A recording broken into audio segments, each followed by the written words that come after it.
In this video, we're going to talk about Thanksgiving diet tips. We're going to start off with a strategy for those of you who are counting your calories. Then we're going to talk about if you even should count your calories.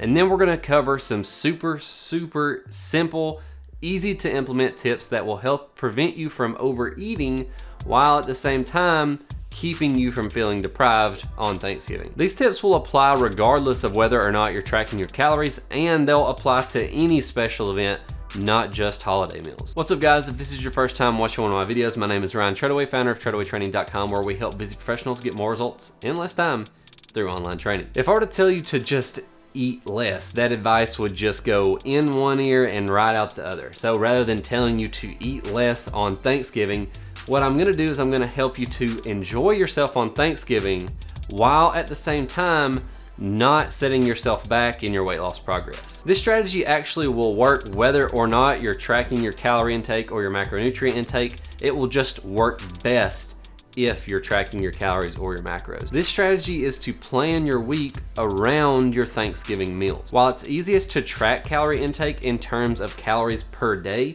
it's important to remember that calorie intake versus calorie expenditure over time is what leads to weight loss or weight gain. In the case of Thanksgiving week or Christmas week or any other week with a special event in the week, it can be helpful to think of calories in terms of calories throughout the week rather than calories per day. Calories can vary from day to day, but still end up equaling the same number over the course of the week. We can use that to our advantage by lowering calories throughout the rest of the week in order to boost calories on Thanksgiving Day. So in other words, we're borrowing calories from other days of the week so that we can eat more on Thanksgiving. Let's look at a few scenarios. With our first example, let's say we have a female who is dieting on 1,400 calories per day and she has one Thanksgiving event to go to. So what we can do in this situation is we can take 100 calories from each of the other 6 days of the week, and then we can take the 100 calories from each of those 6 days, so 600 calories total, and we can add that to Thanksgiving Day, so 1,400 calories plus the extra 1,600 that we borrowed from the rest of the week. She'll be able to eat 2,000 calories on Thanksgiving Day. If we stick with the same individual, but say she wants to indulge herself a little bit more and really enjoy herself on Thanksgiving, let's say she wants to borrow 200 calories from the other 6 days of the week. So we have 200 calories for the other 6 days, which comes out to be 1,200 calories that she's borrowing from the rest of the week, and she takes that 1,200 calories, adds it to the 1,400 calories on Thanksgiving Day, so she's allowed to eat 2,600 calories on Thanksgiving Day, and then she's still hitting the same total calorie number at the end of the week as she would have if she would have just had the same number of calories each day of the week. Looking at another scenario, let's say that we have a male who is looking to maintain his body weight, and he's doing so at 2,500 calories per day. And with this individual, let's say that he has 2 Thanksgiving dinners to go to. So he has a Thanksgiving dinner with each side of the family, which is probably a little bit more realistic scenario for most people out there. So the important thing to remember here is that we're borrowing from 5 other days of the week versus 6 other days of the week, because we have 2 different days with a Thanksgiving event on it. So let's say that we're borrowing 100 calories throughout those other 5 days, so that's 500 calories total, but we're dividing those 500 calories across 2 days that have Thanksgiving dinners. So that only gives him 250 extra calories to work with on each of those days. So if he wanted to have a more substantial amount of calories to work with on each of those 2 Thanksgiving dinners, he would have to borrow more calories from each of those other 5 days of the week, since he's having to divide those calories across 2 different days. So let's say that he borrows 400 calories from each of the other 5 days of the week, which gives 2,000 total extra calories to work with. But remember, again, we're dividing those across 2 days with Thanksgiving dinners, so that gives him 1,000 extra calories per day to work with on both of those days where he has a Thanksgiving dinner. So he'll have 3,500 calories to work with on those 2 days. And again, these are just examples. The specific numbers will just be, specific to you.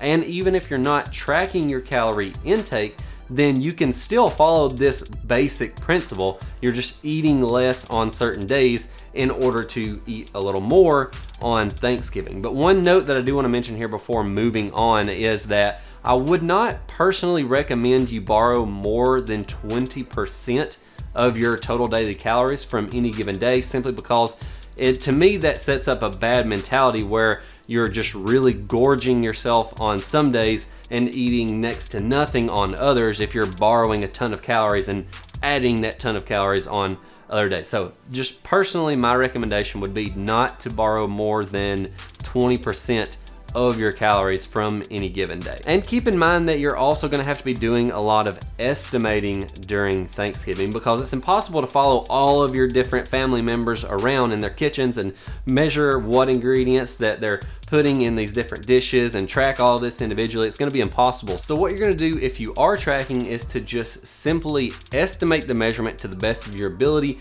And when you go into MyFitnessPal, just find an entry that is similar to the food item that you're wanting to log, and you're just gonna have to make your best guess on which one to pick, which one seems the most reasonable to you, and then you're going to add a 20% buffer.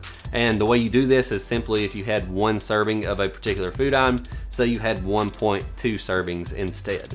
And the reason why I would have you to do this is because since you are estimating, I would rather you overestimate the amount that you ate than underestimate the amount that you ate. And all of this leads to the question of, should you even track your calories during Thanksgiving to start with?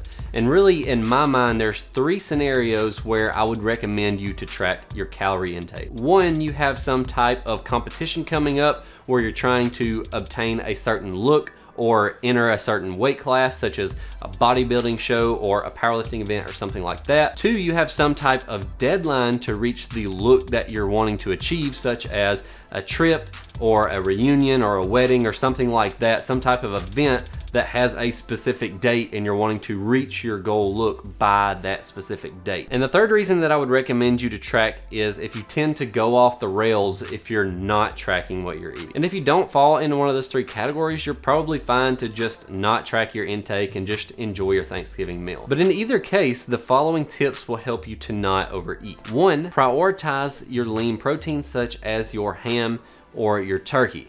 The reason for this is because lean proteins, 1, are going to be more filling than most of the other options that are going to be on the table, and 2, tend to have fewer calories for the same amount of food. So really it's a 1-2 punch when it comes to limiting your food intake without specifically aiming to eat less. 2, prioritize fibrous vegetables. It's going to be the same story here as with the proteins.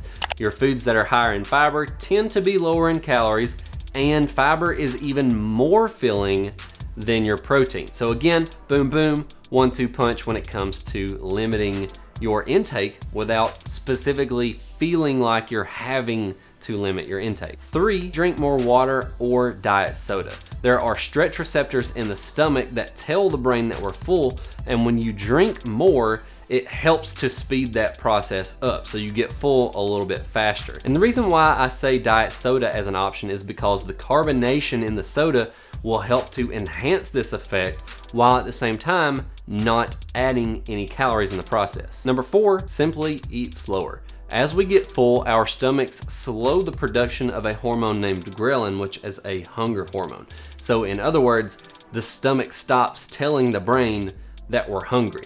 The only problem here is that that process has a little bit of a delay, and it takes about 20 minutes for this to happen. So eating more slowly will allow time for the stomach to communicate to the brain that you're full, and you'll eat less food as a consequence. And the last piece of advice is one that you've heard a million times before, and that's simply to put the fork down when you're full. I know the foods are tasty, and a lot of these foods you only eat a couple times a year, but is it really worth having the extra pounds stick around after you have that extra few minutes of eating apple pie? And the last thing I want to leave you with is to simply not let Thanksgiving Day turn into Thanksgiving week.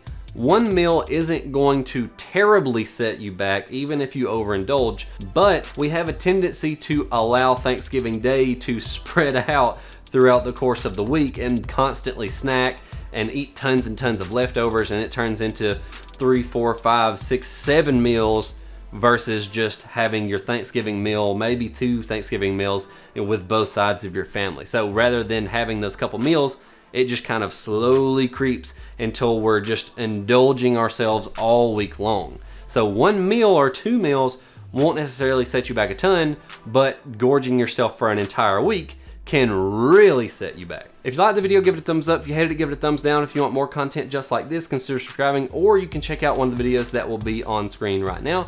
You can also check us out on the Treadaway Training Blogcast. We're there every Sunday at 3 p.m. That's treadawaytraining.com/blog. As always, God bless you and your family, and we'll see you tomorrow.